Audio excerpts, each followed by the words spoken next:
Come on, let's go for another hike. Great time of year for it, late spring, before the summer heat. Everything is nice and green, colorful. Got some flowers popping out here and there. Of course, the arrowleaf balsam root. Not sure if I'll see too much of it along this route. Wait a sec. Do have a few there. This will be another little sneak peek of some shoes and apparel that I will be reviewing soon on the channel. I'll be getting back up on my feet running in about a week or so, so look out for everything you'll see in this video in future videos. Still taking it easy though, but it is a good opportunity to throw two different shoes on. Easy walk here. Give me a chance to talk about differences in these two shoes. I actually was able to get a few test runs, I think a couple in each shoe, before I had to take my little running break. So got a couple runs, a little bit of experience with both of these models, have a feel for them.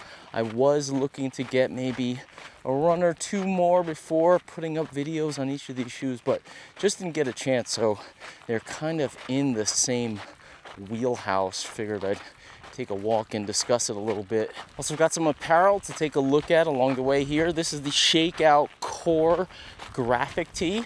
This is from Salomon, of course, long sleeve here. Got some cool graffiti fluorescent highlighting accents along the sleeves. Super cool here. I've worn this a few times. Again, track practice with my elementary students back at school. Days when it's not quite as sunny out, a little bit cooler. Most of those practices were running in late spring. I like to wear darker fabric there because, again, it's not super cold, but the sun is not out where a dark fabric will heat you up too much. So those kind of light, cool conditions without too much sun exposure, those are the perfect times to wear a darker colored long sleeve tee. And I think the kids like the fluorescent kind of accents here. They call this material knit flow. It is a 3D knit structure. Not sure if you could see that through here. Not really like a grid type pattern, but pretty open mesh here. Good airflow. Quite warm and sunny out here today. I would like to have something maybe a little bit lighter colored for a day like today, but you still get some breathability with this one. By the way, I checked Salomon's website before I headed over here. This one was sold out, so perhaps it's a popular look. Not sure if you could find it anywhere else. I'm wearing a size medium here. Perfect fit for me. Salomon tends to run a little bit more on the athletic fit side. I like to have my stuff a little bit looser, not super skin tight Euro style. So I find that their medium works for me. Sometimes, as I'll talk about throughout the rest of this video, small or medium is the fit for me. Usually in apparel, depending on the brand. And again, with their kind of athletic fit here, it just fits like nice and perfectly here in a medium. Whew, okay, that feels better. It's about midday. Full sun exposure here. No clouds in the sky at all. Probably mid-70s. Not exactly baking summer heat, but with no clouds, full exposure, it is a little bit warm. I like to have lighter colors in these types of conditions. You'll see me on the channel always running and preferring to run in lighter materials, whether that be long sleeve shirts, short sleeve shirts, hats, even vests if I can find them in lighter colors. Got the CEP Pro Run Ultralight shirt here. Extremely lightweight model here from CEP. Let's start with the sizing. I do have a medium here. I tested some kind of cooler weather kit from CEP, long sleeve kind of quarter zips, also a little bit of a merino quarter zip base layer earlier in the year. I went with the medium in those and they fit perfectly.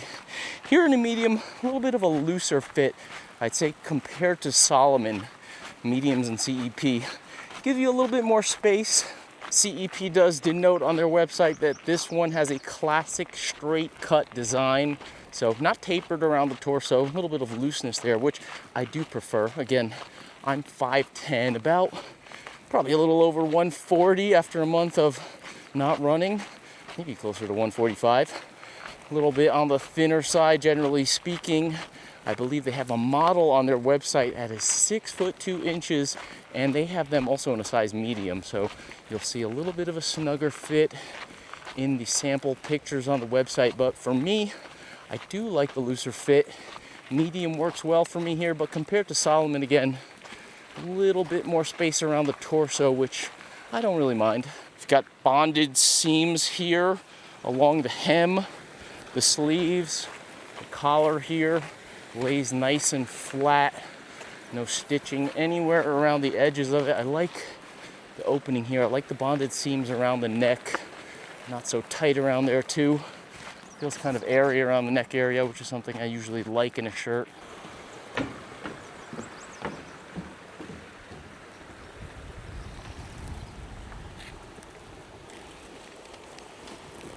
CEP is calling this quick dry fabric here, and I think any material this kind of lightweight has a grid type pattern to it.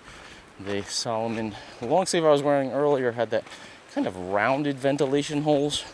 More of a grid here. You can see how light it is. You can see my fingers through there. Also laser cut ventilation holes along the back, around the torso, on the sides here.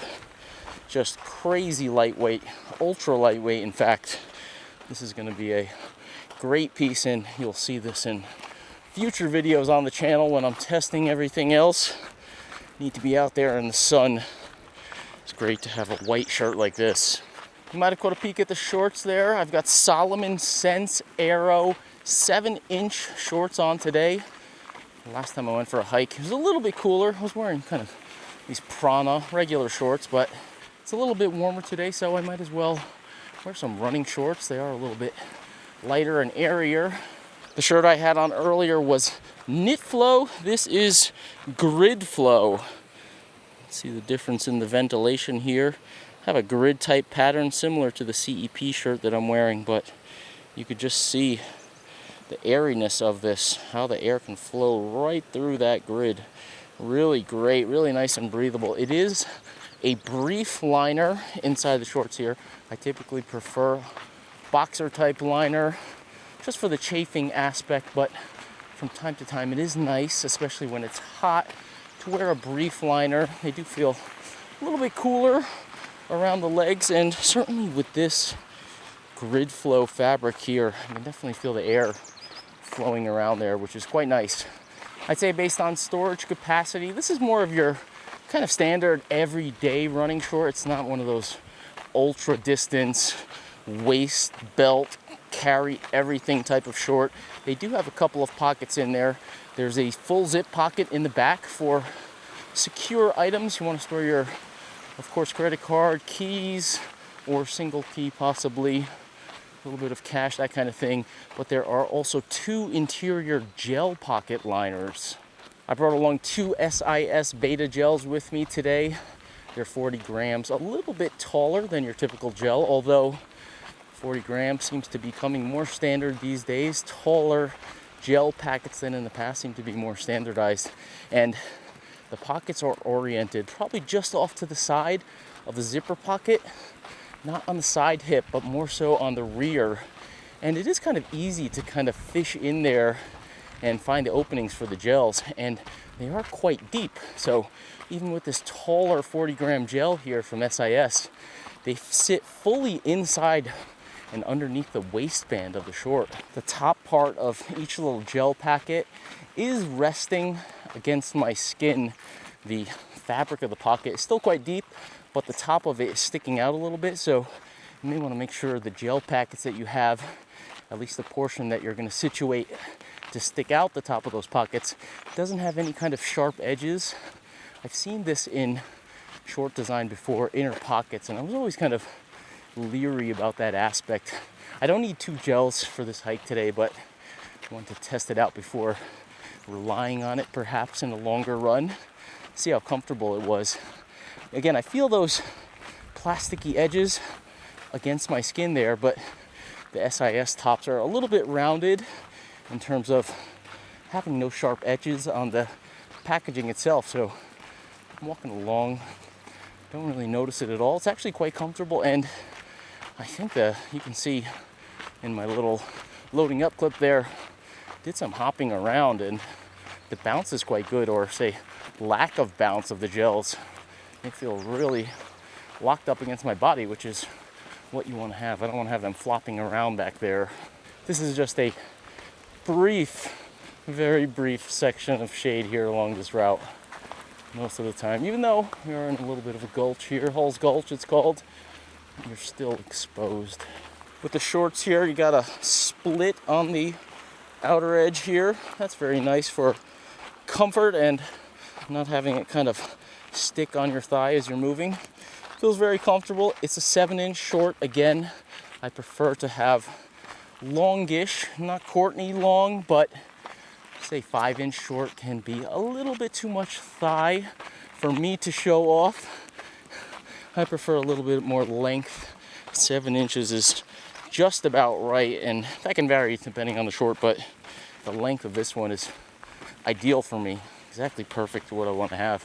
Sizing here, I am in a medium. So again, I vary between small and medium in my shorts and apparel. I have found in the past that I've had some Salomon shorts in a small, and they're kind of okay on the outer shell, but the brief liner has been extremely tight and almost like G-string situation in there in a size small. So the brief liner in here at a medium for me at about, say, 31 inch waist. This is perfect for me. They are calling it a slim fit, so perhaps that's why the medium works well. Kind of a normal size small is good for me, or say a slim fit medium generally works for me. And yeah, fit's just perfect on this Salomon medium here for me. All right, so let's talk shoes. Got the Topo Pursuit 3 on my right foot here, and the INOV8 Trailfly V2 on my left foot. INOV8 and Topo are similar in the regard that they do kind of lean into the natural, at least foot-shaped style of shoe. INOV8 does offer varying widths. They have standard and wide. I do have the standard width on my foot here, the left foot that is. Topo generally leans towards wider forefoot fit, but they have variations in how wide they go across their models. Pursuit model generally, well, I shouldn't say generally, version 1 was very wide. Version 2, I find a little bit of a snugger fit, more dialed in terms of the width of the forefoot. I have the Vista also, and that seems very wide. Pursuit 3 here, I did size up by a half compared to my Pursuit version 2, so I get a little bit of extra space with that additional half size, but it does seem like a little bit more relaxed in the forefoot compared to version 2, but only very slightly in terms of their Topo range of widths. This one is probably on the medium side, with say the Vista and maybe the Ultra Venture being on the wider side of the Topo width scale. INOV8 on the other hand, standard width here. It feels pretty wide, pretty spacious, maybe not quite as spacious as the Topo that I have on my right foot, but sizing is a little bit different and fit is definitely a little bit different. So let me throw out specs first here, starting with the INOV8 Trailfly V2. I've got this in a US 10.5 EU44. Weight comes in at 10.7 ounces, 302 grams. The specified stack is 2822 for a 6mm drop. I do measure a little bit higher at the heel though. I get 33 millimeters, so that puts my measured stack at 3327. You've got INOV8's standard boomerang insole here, beaded TPU. They do list it at a 6mm height on the insole itself, so if you throw that on top of their spec stack, that probably accounts for the difference in what I'm measuring underfoot. Topo Pursuit 2. I've got in a US 10 EU 44. Weight is in at 10.9 ounces, 310 grams, just a touch higher than the Trailfly V2. Stack height is specified at 28. It is a zero drop shoe. I do measure it at 30 at the heel, so 30-30 underfoot. Topo also utilizes a beaded TPU insole. They call it their FKT insole. They kind of, let's say, imitated INOV8, but I think a lot of other brands have in upping their insole game. INOV8 with the boomerang insole was one of the first brands I could remember really going with premium insoles and having that be a feature in their shoes. Now I will remind you that I will have full reviews on both of these models here, so keep an eye out for that in the future. On foot here, on hike, so to speak, you do have a 6 mil drop with the INOV8 shoe. Again, zero drop with the Topo, but I don't feel too much of a drastic difference here. Do notice a little bit of a heel there in the INOV8. I believe I had a pair of the Trailfly Zero at one point, and they felt noticeably flat. I think I had another one of their zero drop shoes, and it was definitely quite noticeable. I like the 6 mil here with the Trailfly regular here, I guess, so to speak, V2. Pursuit 3, of course, zero drop. Something I've mentioned about the Pursuit 2 in the past, also zero drop. It didn't feel quite like a zero drop, or at least it felt like a very supportive type of zero drop.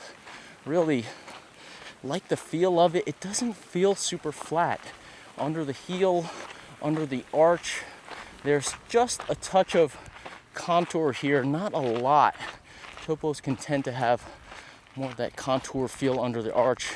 I'd say it's less noticeable here in the Pursuit than it is with the Vista. Perhaps it's a similar kind of profile, but just having the zero drop makes it a little less prominent. I do feel like my arch area, maybe not collapsing is the word, but it's more flatter. It doesn't feel like it's fully supported, or doesn't have that contour like pushing up into the arch and like supporting the foot from kind of pronating inwards.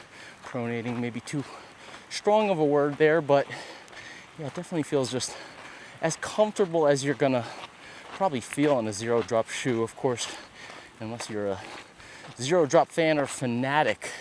If you're zero drop curious, I believe I said this in the past as well, Pursuit is a good model to really start down that route, or at least give it a try. Trailfly V2, similar in that regard, although again you have the 6 mil drop. Doesn't feel very prominent. Could be a good entry or gateway towards moving towards more natural styles, and of course they have zero drop models within their lineup if you're interested in getting down that route at some point. But there's less contour under the arch in the Trailfly V2 here compared to the Pursuit 3. So although you have a little bit more arch contour in the Pursuit 3 and you have the 6 mil drop with the Trailfly V2, it feels a little flatter under the arch. So just a touch different feel with the INOV8 shoe, which it makes it feel natural in a way where, you know, it's not putting strain on your Achilles and stuff with the zero drop. Although, again, I don't feel that at all with the Pursuit 3, although I am experienced in this model line and also just running in a variety of shoes in general. But with the Trailfly here, you're moving towards that natural setup. I could feel my foot muscles, my feet in general. The times that I ran in this shoe was very striking. The first run was kind of like, whoa. They feel maybe slightly firm, or they feel, you know, a little bit flat underfoot, but there is good flex. They have these, I think they're called adapt flex grooves under the forefoot, and the shoe does kind of flex easily despite the thick graphene rubber underfoot. And without that contour or seemingly flat feel under the arch, having that flat feel under the arch, I find that it makes your feet want to do a little bit more work. So if you like that kind of design, that's great. Or if you want to perhaps think of it as a tool for allowing your feet or building up those smaller foot muscles for perhaps running in other shoes or INOV8 shoes in general, it could be good in that regard too. Yeah, it's getting sunny out here, or staying sunny. Time to cover up. Got the Fractel B-Series bucket cap here. They call this model the Delos model, Delos, not sure how to pronounce that. Fractel does make my preferred bucket hat. I'm a big bucket hat fan. You'll see me wearing my, nice water here. I have to cool off at the top there. You'll see me all the time wearing my Humble Running Special one-of-a-kind bucket cap. Got my logo kind of pressed on there. All white, of course. This one has a little bit more flavor to it if you're not a fan of that ultra white. I'm all about the sun protection factor. White materials reflecting the sun, even in the bucket cap. Always recommend the bucket cap. Keeps the ears nice and shaded all around the face. Really great, especially I have dark hair, so it can get kind of hot, especially, what do they call it? Don't care, long hair, don't care situation. I think I've heard that one before, but it can get hot with the darker hair on the side here, and the bucket hat shades everything, especially when I've got my white one on. So another added benefit there if you do have longer hair.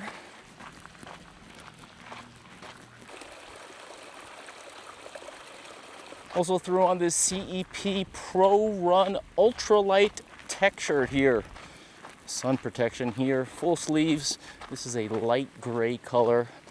I think I actually prefer this kind of light gray as opposed to a pure white, just for the kind of getting dirty factor. White is going to be pretty brown and mucky after some time. Gray tends to last a little bit longer in that regard. I love this shirt. I've been wearing this again at track practices. Talked about those days when it was a little bit cooler, wearing that black shirt from Salomon on days when it is warmer. We had our end of year meets just a few weeks ago, and as coaches we have to run some of the events, and then during the running events I'm standing out in the middle of the field doing the coaching thing, and it takes a good while to get through those events, standing out there exposed pretty much for an hour and a half, 2 hours. And I wore this a couple times because it was hot out in the sun, and this is just super lightweight, doesn't look too geeky. They call this a regular fit with a straight cut, and it is a little bit looser and boxy for me. Perhaps I could go with a small in this shirt if I did want that more fitted fit. Again, compared to some of the Salomon apparel, especially comparing the two long sleeves here, this one and the black one I had earlier. Medium here, definitely looser around the torso, but in this kind of warm temps, sunny weather, I don't really mind it at all. It feels quite airy. I have thinner arms too, so a little bit loose around the arms. I don't mind that either.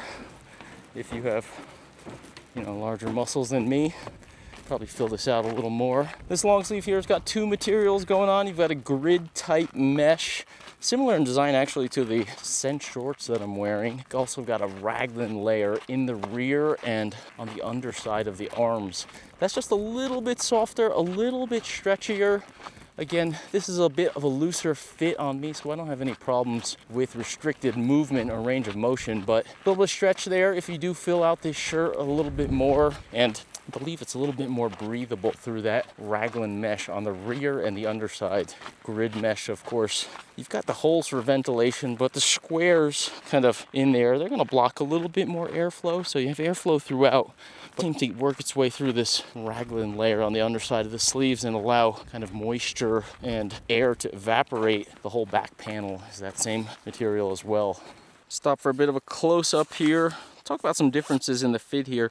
Both are EU44, but this one is listed at a US 10.5. They definitely run small as far as their US scale in INOV8. They originally sent me 9.5s, which I consider my true to size. I can wear a 9.5. I do have a 9.5 in the Pursuit 2, and certainly with this fit here, US 10, full thumbs width in here, I could wear a 9.5 in this shoe. They sent me the US 9.5 of this shoe, and I couldn't get my feet in them at all. They actually sent me 2 or 3 different pairs of shoes, and I had to send them all back because the 9.5, which I run in plenty of shoes, just could not fit at all. The last is also a little bit different here. I find it a little interesting. I find that my foot kind of cants off this way inside of the shoe. It was very noticeable in the smaller 9.5. I felt like my pinky was like pressed off in this direction while there was nothing on this side here. It's a little bit better here having the US 10.5. There's just a ton of extra space on the big toe side, and that may be something that a lot of runners are looking for. Runners get big toe rubbing on this side of the shoe, so if that's something that plagues you, I would look at probably INOV8 models in general. So again, I feel like I'm a little bit like tilted off to the side here. A lot of extra space here at my US 10.5 here. In terms of toe space, a little less. It's almost a full thumbs, but not quite. I think I have more. I definitely have more in the Pursuit 3, even though this is a half US size bigger. Again, same EU sizing, so make what you will of that. The main thing about this INOV8 shoe, and it's kind of, I'm not gonna lie, it's bothering me on the way up here. I feel like I'm getting a hot spot on my back heel. It has a very low heel. Very interesting setup here. INOV8 shoes, and I've noticed this in the past, they tend to like wrap or rely on pressure around the like middle of the ball of your foot. They don't tend to kind of wrap over or like pad the upper section of the interior heel to kind of like hold down on top of the heel bone. They kind of like wrap around and pull the heel in, which is a little interesting. Most shoes, I think, normally speaking, certainly the Topo here, big soft padding around the heel. You have more of a cup design if you're thinking of like ball and socket kind of joint. You know, you have the upper section of the shoe going over the top of your heel. You don't really have that in the INOV8, which is, it's honestly strange feeling. It feels like it's pressing this way as opposed to having something wrapping on top. And I'm getting something on the outer edge of the heel here. I didn't notice it too much in my first runs. Maybe it's the hiking that is different here. I have been going uphill primarily up until now, about an hour or so, but I'm hoping maybe if I'm on the way, I'm going to turn around here, so on the way back downhill, perhaps I won't have as much pressure on that heel area. But that is something with the INOV8 design that is a little bit concerning for me. A couple of other things I'll note here in the side-by-side. Again, full reviews coming up on both of these shoes. This shoe has like a web of outer lays here. They have a cage, and this is a feature they did point out in their technical materials, having this cage to wrap the foot. And it does feel very secure. Both of these shoes, I think their calling cards as a brand has been that secure midfoot hold. Certainly Topo and INOV8 as well. Secure midfoot hold, wider or kind of more foot shaped in the toe box. Certainly you can get even a wider fit than this one. This is, again, you can tell here, it's kind of a roundish wide fit, very similar to the Hoka, and this is still their standard fit, so you can get even more width if that is necessary. The Topo midfoot hold is excellent, feels good as usual, but I think I have a little bit more volume in this size 10. I feel really dialed in this shoe. I think it is that cage and just a little bit slimmer fit of this shoe around the midfoot. It does feel really good, but again, that heel thing is concerning. Last thing I'll note here in the side-by-side, the tongue height and the tongue padding. Very comfortable here. No issues at all. You can see plenty of that popping up here. Topo Vista is problematic for some runners. They have a flatter design tongue, and it is a little bit short. In the Vista, this knot is like right at the edge of the top of the tongue here. They didn't skimp on comfort or padding in this Pursuit 3, and that's a good thing. Similar here with the Trailfly V2. Not going to get any lace bite in either of these shoes.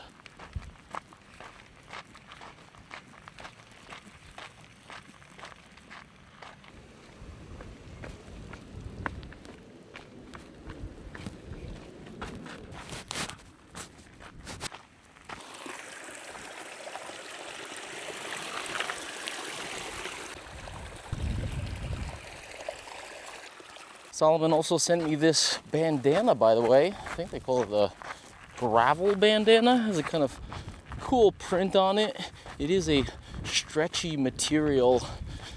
Believe it or not, back in the day, I used to have short hair.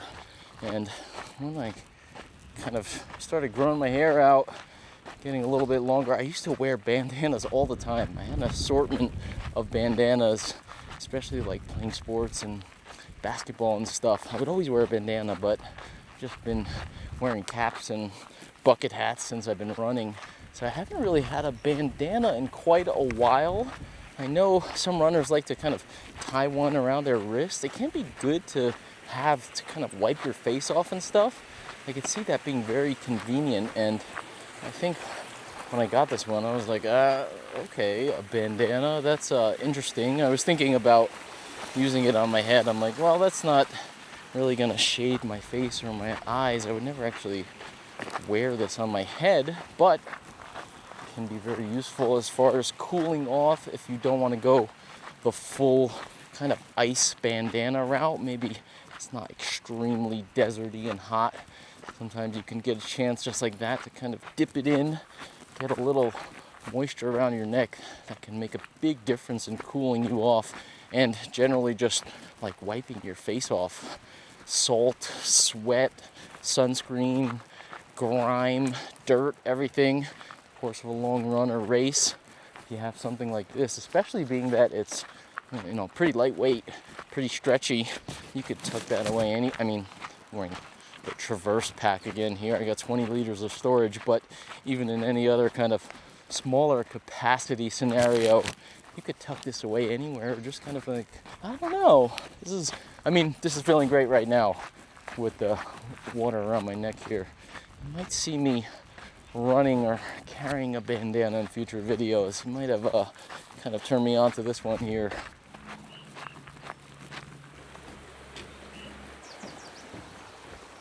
All right, we're getting a little bit more colorful here. I've got my Stio highless long sleeve here. I guess since I have this bandana around here cooling me off, I don't quite need the fully light gray or white long sleeve shirt for sun protection. Throw a little color on here, UPF 50. You might have seen this in passing. Wearing this before and after my runs and other videos on the channel. This is not really a running shirt per se. I believe it's more like a water sports shirt or general outdoor activity type of shirt. Shirts I had on earlier, they had those grid mesh or 360-degree mesh, whatever you want to call it. You don't have that kind of setup here. More of a kind of closed knit that you would see in kind of water sports shirts. Great for stand-up paddleboarding, even just going in the water at the beach or the lake, river sports, rafting, all that kind of stuff. Awesome shirt here. This one does have the thumb loops here, which does make it kind of helpful if you are doing those kind of sports, you know, paddling, you're holding a raft or things like that, maybe even surfing or boogie boarding for that matter. Good to have these so the sleeve doesn't go riding up all over the place. I had to reclaim this shirt here from my wife. Actually, she just brought it on a bike packing trip. I've got this one. I've got a light blue hooded version. Same kind of shirt. The other one just has a hood there. And on her long bike packing trip, she's done 2 overnighters the past 2 weekends, and she's already put the claim in for these. So I'm not sure how much you will actually see them on the channel. Maybe just before and after runs, and I could steal them away. I'd like to say that I could like keep these in the car, keep these in the van for before and after, just because, you know, they're comfortable. You want to throw off your wet and sweaty gear when you're done. Maybe stop for a drink somewhere. You want to have something nice and dry, but it is still hot and sunny outside, so a little sun protection after you're already perhaps a little bit burnt up from a long run doesn't hurt. So Stio highless here. Feels great, feels comfortable. Again, as with the other apparel, all throughout this video, everything size medium. This one has a little bit thinner sleeves, certainly than the CEP shirt, and probably even a little thinner than the Salomon one, but maybe more or less the same as the Salomon one. Also, very comfortable around the torso. So I think thinner sleeves here, or similar to the Salomon, but maybe compared to the Salomon, a little roomier around the torso, a little less torso space than the CEP shirt, definitely less, you know, arm width than the CEP shirt. I think it's more designed, or it has water sports usage in mind. So when you're totally soaked, you want to have that be a little bit tighter. It's certainly stretchy enough. So if you had excess material around the arms, that's just like wet and soaked and just like heavy and flopping around. And of course, you could always throw on the hooded version. Hood plus bucket hat. I mean, you're fully situated with the sun around your face here. It might be a cooler looking option than some of those kind of flappy sun hats, but you're out there in the desert or Badwater, one of those kind of places. I'm not gonna hate on anybody wearing those kind of flappy hats. If you need it, you need it, but if you don't need to kind of have that much protection, don't want to look like that, go with this kind of setup. Looks pretty good, maybe even better with a cap. This one's also got the thumb loops. Really love to have that. You can see this one, in fact, in action in my inline skating cross training video. Definitely sunny and windy over there. Not the most aerodynamic of shirts, but I'm past the point of wearing spandex on my inline skating days. So I don't mind having a little bit of flappiness in the breeze. And yeah, so you can check this one out in that video if you want to check out some inline skating action in the Stio shirt here. My left heel irritation with the Trailfly V2 here seems to have kind of mellowed out a little bit. I think it is generally walking at a low downhill grade here, so putting less pressure on it. Not ideal though, obviously, but it is noticeable when you put the shoe on. It's definitely a different kind of heel hold than I kind of felt in, I would say, any other shoe. For that matter, I can't remember a shoe kind of wrapping from the back like this one, but feeling okay now. I was concerned about having a massive blister after this hike here, but I think I'll be okay. Snack time. Goo Energy Waffle. Waffles are great sometimes. I didn't have a big meal before I headed out here. Sometimes if you're in a rush and you want to have something in your stomach a little bit solid, gels are not gonna cut it. So brought these along with me. These are kind of good. 130 calories, 20 grams of carbs. Even training and racing, sometimes you gotta mix it up a little, especially if you get to a crew area or an aid station where you have time to maybe munch a little easier on solid foods. Everybody loves a waffle. Nice texture to it. You feel like you're chewing on something, but it's still kind of soft at the same time. Doesn't feel overly dry like some other kind of solid bars. Doesn't feel still sticky and jelly-ish like some of these energy chews. You know, you want to change the texture, but if you're having some of those chews, they can still taste and feel so sugary in your mouth. Don't necessarily feel like you're still chewing on something, even if they still call it chews. So I vote for waffles from time to time. Goo here. 100% organic too. That's nice. This maple cinnamon. Wild berry too. Ooh, this is tasty. Thank you, Goo, for sending these to me. Unfortunately, I think my wife and daughter are gonna end up eating them up. Bike packing trips, and my daughter, it's mountain biking season. She's getting out there again, so she likes to load up on snacks. You gotta have snacks. If you're a parent out there, you've got small kids, need those snacks. Well, I hope you enjoyed joining me on this little hike here. Again, there's gonna be more to come, especially with the shoes. A lot of details to cover. Didn't really get into it too much. Wanted to just give a quick little show and tell here, talk about the fit and sizing primarily, but I'll have fuller reviews on each of these shoes in the near future. Pretty happy to have some nice summer shirts in the rotation. CEP there. Salomon one, maybe not so much. Don't like to run so much in black shirts, especially in the warmer temperatures, but get a cloudy, cooler day. May see those out in the mix. Stio shirts here, likely for general adventure, pre and post run as well, so you will see these on the channel. Have some run ventures on the way, working on building out my little adventure van here for heading out to Broken Arrow, California Trail Con too. So hopefully I'll see you out there if you're headed that way. And perhaps we met last year, or you want to meet up. One of the group runs tend to go out there. I am going to race at Broken Arrow, but a lot of stuff going on at TrailCon.